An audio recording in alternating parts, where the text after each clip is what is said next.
47 वर्ष पहले वृंदावन आया। फिर वृंदावन का ऐसा चस्का लगा कि यहाँ ब्रज 84 कोस की परिक्रमा की। पूरा वृंदावन ब्रजभूमि हमारे रोम रोम में व्याप्त हो गई और मैंने उसकी रचना ऐसी की जैसे अंतरंग वृंदावन होता है। कंकनाकार सौढ़ार सरिता बहती अति सुरस सिंगार भरिता। उनका सहयोग मिल रहा है इस मार्ग में, क्योंकि मैं अपने लिए नहीं जी रहा हूँ। केवल मैं जिस मस्तक पर मैंने मांग भरी है, तिलक कंठी पहनी है, मंगलसूत्र जिनके नाम का धारण किया है, वो हमारे निम्बार संप्रदाय, निम्बारकाचार्य रंगदेवी जी के अवतार, सुदर्शन के अवतार। विशुद्ध सखी भाव में कोई मिलोनी नहीं, गोपी भाव की जहाँ समाई नहीं है। प्रातः काल उठ के धारी सखी को भाव, जाय मिले निज रूप सोता को यही उपाव। प्राण पीतम मानई धनी अपनो सोहिल भाग, महादुर्लभ हूँ ते दुर्लभ सोहिलो सुखसार। राधे राधे, मैं हूँ सौरभ। आज मैं आपको ब्रज के एक संत से मिलवाता हूँ। राधे श्याम, राधे राधे। श्री राधे, श्री राधे। महाराज जी, अगर बात करें आपसे व्रत होने से पहले, आपका शरीर कहाँ का है और वृंदावन का सफ़र कैसे तय किया आपने? जय, मैं मध्य प्रदेश हरदा डिस्ट्रिक्ट, वहाँ पर एक गांव में, छोटे से गांव में जमींदार मेरे पिताजी थे, उन्हीं की मैं संतान हूँ। और जन्म से ही हमारे घर में नर्मदा तटीय संतों का शुभागमन रहता था।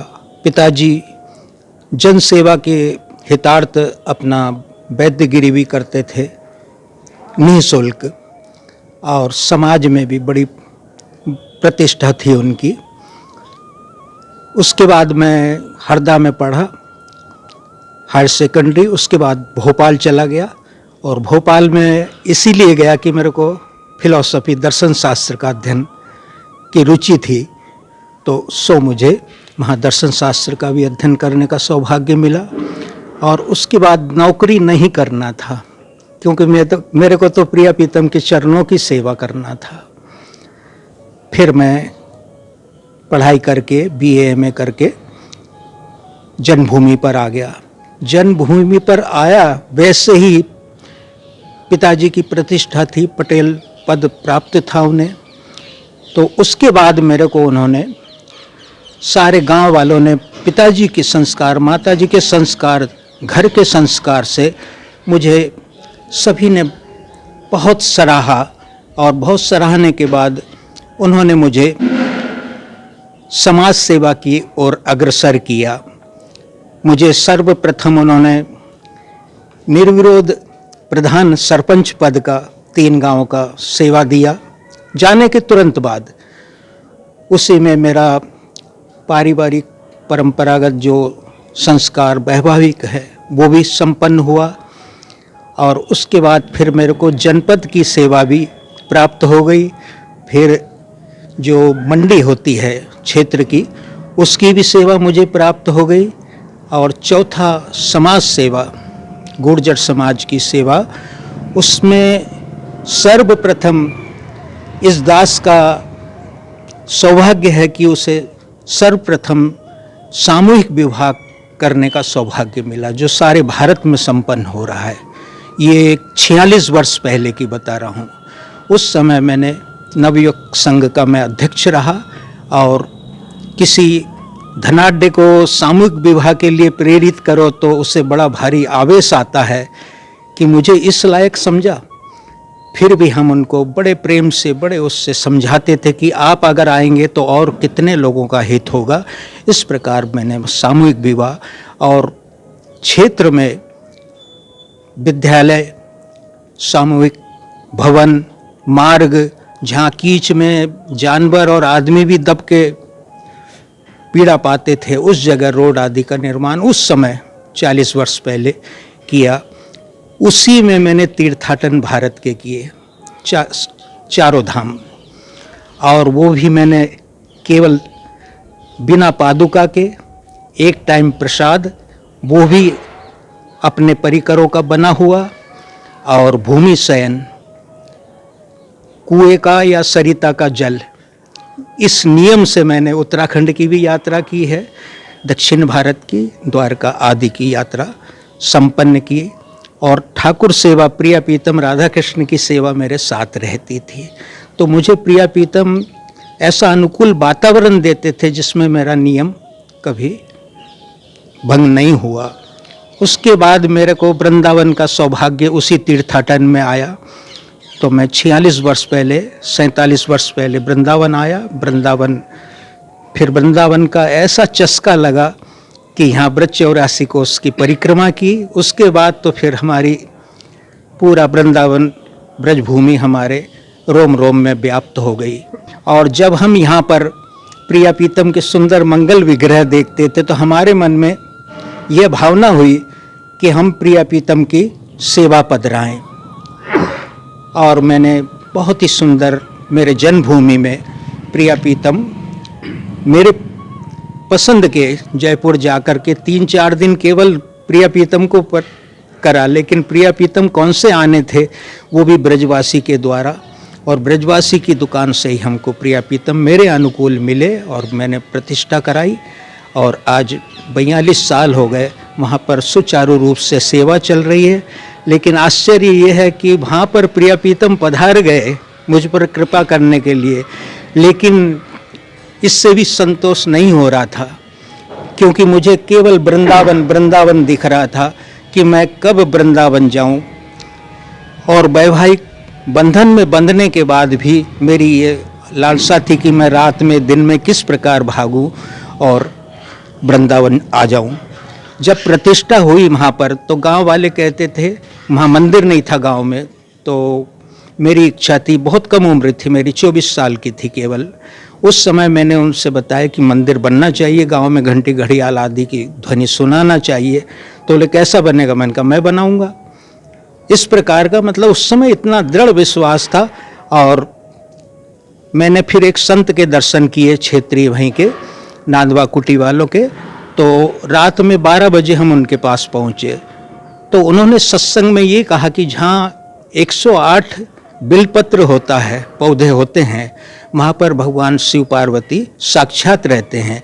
जहाँ 108 तुलसी के पौधे होते हैं वहाँ पर राधा कृष्ण साक्षात विराजमान होते हैं। अब मुझे तो केवल अध्ययन का, तीर्थाटन का और किस प्रकार मैं प्रिया प्रीतम के, राधा कृष्ण के सुख में डूबूं, वो मेरे को उत्कट लालसा थी।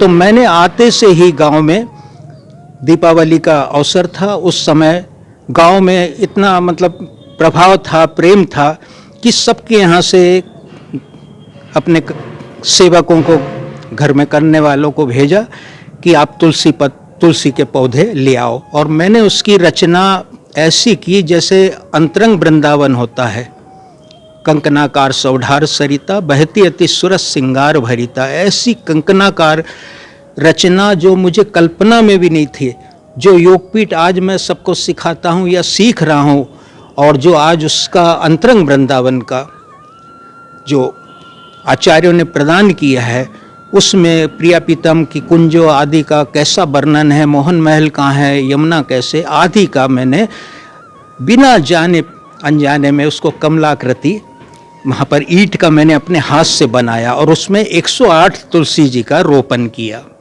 इस प्रकार। और रोपण करने के बाद वो तुलसी जी, उनको दूध से, शहद से आदि से मैं सिंचन करता था, विधिवत पूजा करता था। जब कोई नहीं देखता था, जब मैं 108 परिक्रमा करता था उनकी रात में, किसी को दिखाना नहीं था, मुझे अपनी साधना करनी थी, किसी को बताने का काम नहीं था। इस प्रकार 108 तुलसी जी वहाँ रोपण हुआ। और साल भर के अंदर कोई अच्छा जो भी व्यक्ति हो वो भी तुलसी जी को नहीं निकाल सकता। और वहाँ पर साल भर के बाद मंदिर बन गया और प्रिया प्रीतम विराजमान गए। ये संत के वचन की कि 108 तुलसी जी रहती है वहाँ पर, प्रिया प्रीतम साक्षात आज मेरे प्रिया प्रीतम विराजे हैं, मेरे आराध्य देव। और उन्होंने अपनी सेवा में नहीं रखा, स्वरूप की सेवा में नहीं रखा, उन्होंने कहा आप तो मेरी गोदी में आइए। और मुझे बड़े आसानी से, कोई भागता है, मैंने तो चाहा भी था कि प्रिया प्रीतम है, कैसा करूं, कैसा जाऊं, इतने बड़े बड़े विग्रह को कैसा ले जाऊंगा, रात में भागूंगा, छोड़ना भी अधर्म है। इस प्रकार मेरे को घर में ही सब लोगों ने कहा कि आप बच्चों को पढ़ाने के उद्देश्य से आप वृंदावन चले जाए। इस प्रकार मुझे वृंदावन प्राप्त हो गया। लेकिन बेचारे घर वाले नहीं जानते थे कि मैं जाने के बाद कभी लौटूंगा नहीं।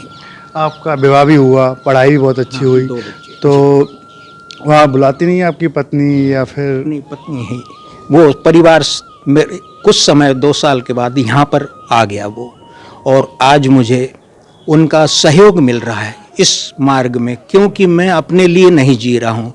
केवल मैं जिस मस्तक पर मैंने मांग भरी है, तिलक कंठी पहनी है, मंगलसूत्र जिनके नाम का धारण किया है, वो हमारे निम्बार संप्रदाय, निम्बारकाचार्य रंगदेवी जी के अवतार, सुदर्शन के अवतार, उन्हीं की सेवा में तन से, मन से, धन नहीं है तो भी धन से मैं अहरनिश केवल संप्रदाय की सेवा, और जो जीव अधिकारी है उसको उस वृंदावन के निभृत निकुंज रस का आस्वादन कराने का मेरा एक शौक है, चस्का है। और इसी चस्के ने यहाँ बैठे हुए, अगर मैं वृंदावन छोड़ के जाता तो नहीं होता शायद, लेकिन यहाँ बैठे बैठे केवल शुभ संकल्प से आज वहाँ एक गांव नहीं, 50 गांव शहर, आज बहुत बड़ा परिकर। और दूसरी बात है कि मैंने उनको अपना शिष्य नहीं बनाया, मैं उनको गुरु भाई बनाया। मैं आज तक कोई शिष्य नहीं बनाया, क्योंकि मैं खुद ही शिष्य नहीं बन सका तो मैं गुरु कैसे बनूंगा, ये मेरा अपना भाव है। सखी भाव में सेवा करते हैं? मैं विशुद्ध सखी भाव में कोई मिलोनी नहीं, गोपी भाव की जहाँ समाई नहीं है। प्रातःकाल उठ के धारी सखी को भाव, जाय मिले निज रूप सोता को यही उपाव। इसके अलावा कोई वृंदावन में नित्य निकुंज प्राप्ति, जहाँ पर सखी और प्रिया प्रीतम का नित्य लीला, नित्य विहार आदि जो होता है रसमय, उसके लिए केवल एक आयाम है सखी स्वरूप। तो इसी तरह से मैंने, और आने के वृंदावन आने के बाद कितने कितने समय आते हैं जाते हैं, डोलना पड़ता है, लेकिन मुझे तो यहाँ पर जब संतों से मैं मिलता था तो उनसे पूछता था कि ऐसा संत बताइए जिसने भगवत दर्शन किए हों, राधा कृष्ण के दर्शन किए। ये मेरा स्तर था उस समय। तो बोले ऐसे साक्षात्कार वाले तो कोई बहुत अधिक नहीं है, लेकिन फिर भी ऐसे महापुरुष हैं जो अहरनिश प्रिय प्रीतम की नित्य लीला का सखी भाव से आस्वादन करते हैं। मुझे पूज्य कुंज बिहारीदास जी के पास ले गए, विशाखा संजी महाराज के पास ले गए, ऐसे कई संतों के पास ले गए। मैंने उनका आशीर्वाद प्राप्त किया, किंतु मैंने दीक्षा उनसे नहीं लिया, किसी से नहीं लिया। और मुझे यमुना जी से आज्ञा लेने गया। मैं वृंदावन आने के 8 दिन के अंदर ये सब कृत्य हो रहे हैं। यमुना जी से आज्ञा लेने गया तो यमुना जी क्या प्रकट होकर आज्ञा दे देंगी, लेकिन मेरा भाव था, मैंने केसी घाट पर आचमन किया और यमुना जी को रो के प्रार्थना की कि मुझे ऐसा सद्गुरु प्रदान करें और प्रिय प्रीतम की नित्य लीला का आस्वादन करा दे। जय जय हमारे पीछे एक बहुत बुजुर्ग निम्बार की ही पंडा आए, जो वहाँ बैठते थे, घाट पर बैठते रहे। उन्होंने मेरे को उठाया, क्योंकि मैं बहुत देर से रुदन कर रहा था। तो उन्होंने फिर मेरे को पूछा, बोले क्या भावना है आपकी? तो मैंने कहा ऐसी ऐसी भावना है मेरी। और मुझे उन्होंने कहा कि आप कहाँ जाते हैं? तो मैंने कहा राधा सर्वेश्वर वाटिका में मैं जाता हूँ और परम पूज्य विरक्त संत श्री कृष्णदास जी महाराज की सेवा में करता हूँ। उन्होंने मुझे आज्ञा की है कि आप जगत गुरु श्री श्री जी महाराज से दीक्षा ले लें, जो अब नित्य निकुंज लीला में प्रविष्ट हो चुके हैं। जब से आप यहाँ वृंदावन में रह रहे हैं, नित्य पास कर रहे हैं, तो क्या लीला कोई ठाकुर जी ने रची है आपके साथ? जय जय। लीला जैसे सभी लोग कहते हैं कि कोई आश्चर्य हुए, लेकिन ब्रज 84 को उसकी लीला में ही मुझे कई आश्चर्य हो चुके थे। कई जगह इतने लीला के भान हो चुके थे। और सबसे पहले तो मैं दीक्षित नहीं था, उससे पहले ही मैंने नित्य निकुंज, नित्य वृंदावन का योगपीठ बना दिया। आकृति स्वरूप जिसको कहते प्लान, उसको मैंने मेरे से बनवा दिया। इससे बड़ा मैं एक चमत्कार और क्या मानूंगा। उसके बाद जब मेरे को गुरुजनों ने वो अंतरंग वृंदावन की आकृति स्वरूप का बोध कराया, उस समय मैंने देखा कि ये तो मैं बहुत पहले ही बना चुका था। उसके बाद यहाँ पर मेरे को अत्यंत लगन थी प्रिय प्रीतम की सेवा की। अब मुझे आश्चर्य जैसा होता है कि कोई चीज़ आपको झांकी लगी, वो लगी, स्वप्न लगा, आदि आदि। तो ये तो चलते फिरते होते ही रहता है, चलते फिरते होता रहता है। लेकिन इससे ऊपर एक बहुत अच्छी बात, सूक्ष्म बात है कि हमको स्वप्न आया, उसकी हम प्रशंसा करते डोलते हैं, थोड़ा बहुत झलक दिखी उसके लिए प्रशंसा करते डोलते हैं। लेकिन ये दास आपके समक्ष खड़ा हुआ है इस रज में, इस रज के साक्षी लेकर मैं ये अपने भाव व्यक्त करता हूँ कि आज मुझे प्रिया प्रीतम की, राधा कृष्ण की मंगल स्नान, श्रृंगार, राजभोग, उत्थापन, शयन, संध्या वन विहार, संध्या स्तुति, ब्यारू और शयन, और उसके बाद रास की लीला और अंत में ब्याहलो, ये अष्टकालीन सेवा का मुझे साक्षात्कार, साक्षात सखी के रूप में मैं उनकी निरंतर उनके चरण पलटता हूँ, उनके आवरण से रहित लीला का भी आस्वादन करता हूँ। इससे बड़ा और साक्षात्कार क्या होगा? 5 मिनट, 2 मिनट, 1 मिनट की झलक क्या, यहाँ तो 24 घंटा वही झलक रहती है।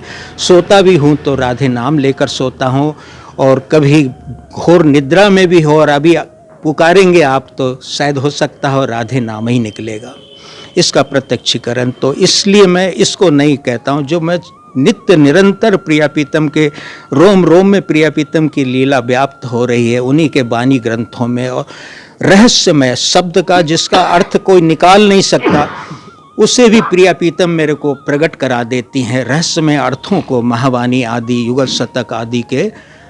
और मेरे जितने नेमी प्रेमी यहाँ पर मेरे से जुड़ते हैं, निमंत्रण नहीं देता किसी को, और बोर्ड भी नहीं लिखता कि मैं भजन आदि के लिए वो हूँ, अपने आप को दैन्य भाव से करता हूँ। लेकिन जो प्रिया प्रीतम चाहते हैं और जो ऐसा पारखी हो और जो अधिकारी हो, उसी के साथ व्यवहार रखता हूँ, अन्य व्यवहार नहीं रखता, लौकिक व्यवहार भी नहीं रखता। नहीं तो आज मैं इसको 7 मंजिल 10 मंजिल भी बना सकता था, लेकिन मैं नहीं चाहता कि किसी से अपेक्षा की जाए। मांगना मतलब मरना है। जो प्रिया प्रीतम दे रहे, जैसे गीता में आप कहा है अनन्याश्चिंतयो चिंतयन्तो, जो मेरा अनन्य चिंतन करता है उसका योगक्षेम मैं बहन करता हूँ। तो मेरे प्रिया प्रीतम जब प्रतिज्ञा करके बैठे हैं तो मैं लौकिक जीवों से क्यों अपेक्षा करूं? और यही सूत्र अभी तक चल रहा है और शरीर रहेगा जब तक चलेगा। भिक्षा नहीं मांगूंगा, किसी से याचना नहीं करूंगा। श्री जी ने आपको ब्रजराज में रहने का अवसर दिया, और मांगना और उसके क्या है ये बताइए। आपने कई सैकड़ों गाँव को भक्त बना दिया, ये प्रेरणा कैसे आ गई आप में? ये मेरा कि जब मैं इस सुख में डूबता था प्रिया प्रीतम के, जब मेरे को गुरुजन बताते थे तो मेरे जमीन पे पांव नहीं रहते थे, क्योंकि ये किसी कथावाचक या किसी बड़े बड़े वक्ताओं का भी, मैंने डोंगरे जी महाराज आदि के भी, बड़े बड़े महापुरुष के भी वक्तव्य और बड़े बड़े संतों का भी सानिध्य किया है। नर्मदा तटीय चिचोट कुटी है मेरा, नेमावर है, नांदवा कुटी है, वहाँ संतों के साथ ही रहता था, मैं संतों में ही विचरण करता था। तो जब मैं उनसे ये सुख वृंदावन का अलौकिक सुनता था, जो मन चित्त बुद्धि वाणी से भी सर्वथा परे है, तो जब मैं इसको इतना आनंद में हो जाता था तो मेरी यही भावना रहती कि जब मेरे को इतना आनंद हो रहा तो मेरे नेमी प्रेमियों को और सब जीवों को भी ये सुख क्यों न मिले, क्यों ये ऐसा गर्त में पड़े हुए हैं। यही मेरी अंतर में भावना रहती है कि इस सुख का आनंद हम सब लोग लें, पर कृपा करी होय सो होई, साधन सिद्ध रहो नहीं कोई। लेकिन एक प्रेमी का, एक रसिक भक्त का शुभ संकल्प होता है और निस्वार्थ संकल्प होता है। स्वार्थ में संकल्प होगा तो आपसे कोई नहीं जीव मुड़ेगा। ये बताइए महाराज जी, आज के वृंदावन और निकुंज वृंदावन में क्या अंतर है? इसमें तुलना, जैसे एक कहा कि मैं ब्रजभूमि मोहनी, मैं जानी मोहन कुंज, मोहन श्री वृंदावन, मोहन यमुना पानी, मोहन नार सकल गोकुल की, बोलत अमृत बानी, जय श्री भट्ट के प्रभु मोहन नागर, मोहनी श्री राधा रानी। क्योंकि ये ब्रजभूमि जो है 84 कोस भूमि प्रिया प्रीतम की दिव्य भूमि, या प्रिया प्रीतम का स्वयं घर, अथवा ये कह दो कि शास्त्रों में ये कहा है 5 कोस ये मेरी देह रूप है। प्रिया प्रीतम का वृंदावन तो मंगल विग्रह है जो मकरंद स्वरूप है, और ब्रज है वो कमलवत है। तो प्रिया प्रीतम का ये दिव्य वृंदावन है। और जो भी आप देखेंगे कि एक बिल्कुल टूर की तरह यहाँ पर आ रहा है, लेकिन वो भी कभी कभी मजीरे ले लेता है 2-2 रुपए के, 4-4 रुपए के, और वो भी राधे राधे बोलने लगता है। तो ये ब्रजभूमि का प्रभाव है। लेकिन अंतरंग वृंदावन की जो स्थिति है, वो केवल जो अंतरंग वृंदावन में निमग्न है, डूबे हैं, जो राधा अहरनिश राधा कृष्ण रस का चाशनी पान कर रहे हैं, और जिन्होंने प्राण तजो बन न तजो, वो अगर त्यागेंगे तो ब्रजभूमि को से पहले अपने प्राण को त्यागेंगे, ब्रजभूमि को नहीं त्यागेंगे, अथवा वृंदावन को नहीं त्यागेंगे। प्राण तजो बन न तजो, खंड खंड हो जाए तन, अंग अंग सत टूक, वृंदावन नहीं छाड़िए, छाड़िए बड़ी चूक। क्योंकि हमारे प्रिया प्रीतम जब वृंदावन से नहीं जाते तो उनका प्रेमी वृंदावन छोड़कर अन्यत्र कैसे जाएगा। ये एक सूत्र है, और यही सूत्र को हमने पकड़ा है। और अंतरंग वृंदावन देखने के बाद दोनों दृष्टि है जजे, क्योंकि जैसा आप हरिदास जी महाराज का चरित्र देखते हैं, अकबर जैसे को केसी घाट पर दिव्य घाट का दर्शन करा दिया, तो दृष्टि में हमारा वो दिव्य निकुंज सृष्टि है।